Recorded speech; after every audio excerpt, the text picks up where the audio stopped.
Oh, what did I do last night? I mean, I remember playing with skulls, and I remember yeah, I remember that. And the dancing and skulls and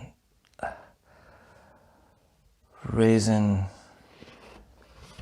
the dead. This is We're Not Wizards. My name's Richard, and this is our review of Dead Man's Cabal, which is all about being a necromancer who has a party, but because they don't have any friends, have decided to raise some from the dead. It's very... I'm so drunk. Oh my gosh. So what does it play like? Well,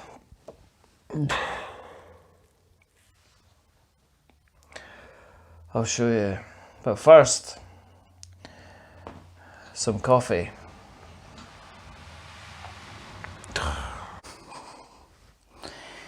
The action in Dead Man's Cabal takes place over a series of very dark and depressive modular boards, which is pretty cool because you can kind of organize them how you want to.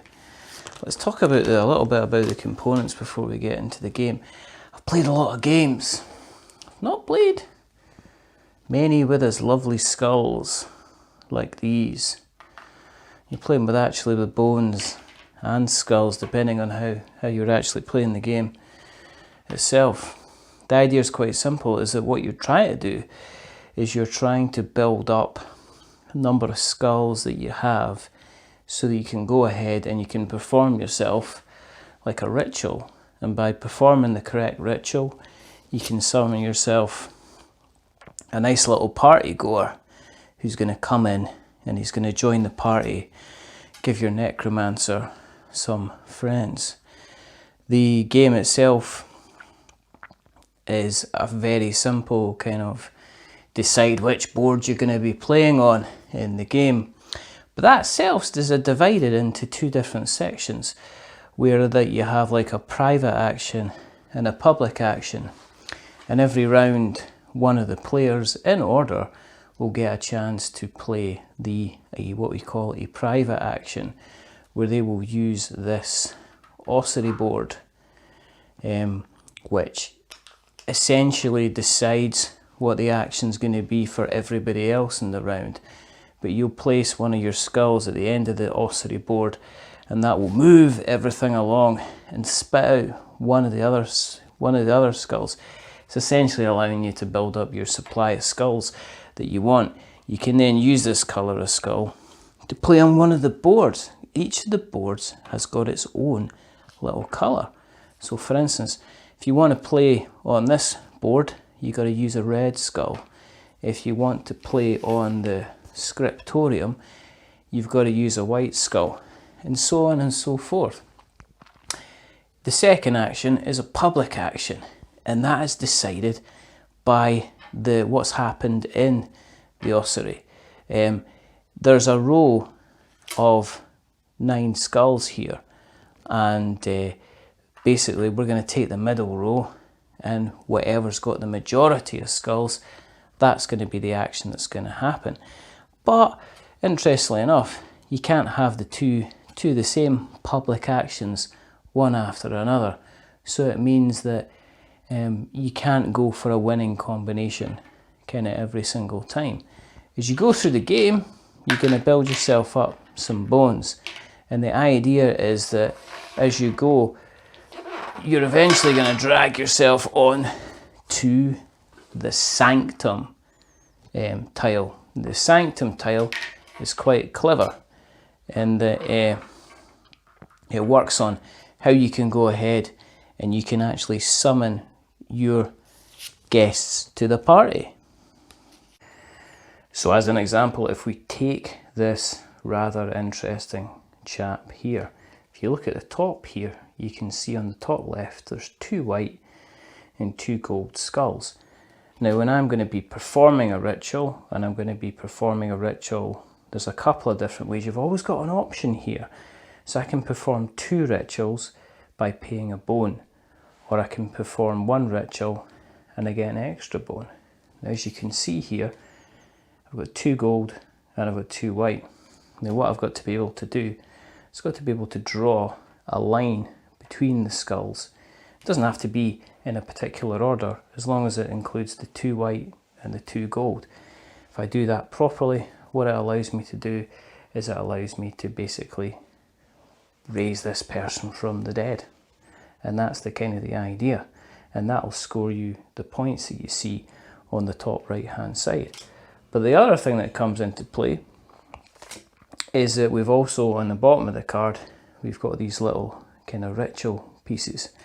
As we go through the game, the scriptorium board will allow us to collect the runes, and that in turn will allow us to add extra points to our end game scoring board.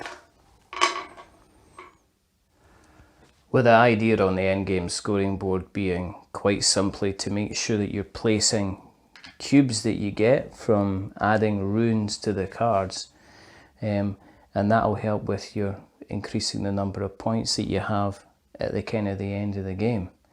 It's all very, as I say, the modules, I like the module side of things. I'm really liking the kind of the models, and I've kind of made a mess, but as I say, it was some kind of party, like really just, I can't even talk about it. I'd rather not talk about it. So what do we think? Because you're looking at this and you're saying, actually, this does look like somebody who's been very drunk last night is trying to talk about a game. And in some ways, you'd be absolutely correct.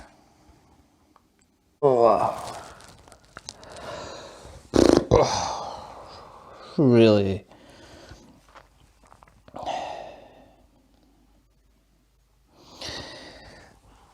The good thing about Dead Man's Cabal is that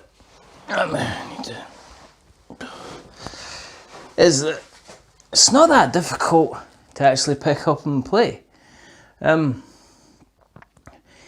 With the modules of the boards and the various tokens and pieces and accessories, you'd be confused into thinking that this is some kind of horrific multi-parted behemoth, and the truth of the matter is that each of the modules themselves are very simple to kind of understand, and you are looking sometimes in a tactical point of view to be playing something which maybe is suboptimal in order to prevent other people from being able to play in the room that they have. What it leads in some cases is that you're laying down a plan, but you have to take into account that that plan is not necessarily going to be your decision, how easy it is going to be for you to kind of carry it out. And it kind of leads to a little bit of kind of strategy. You've got to be thinking on your feet for it.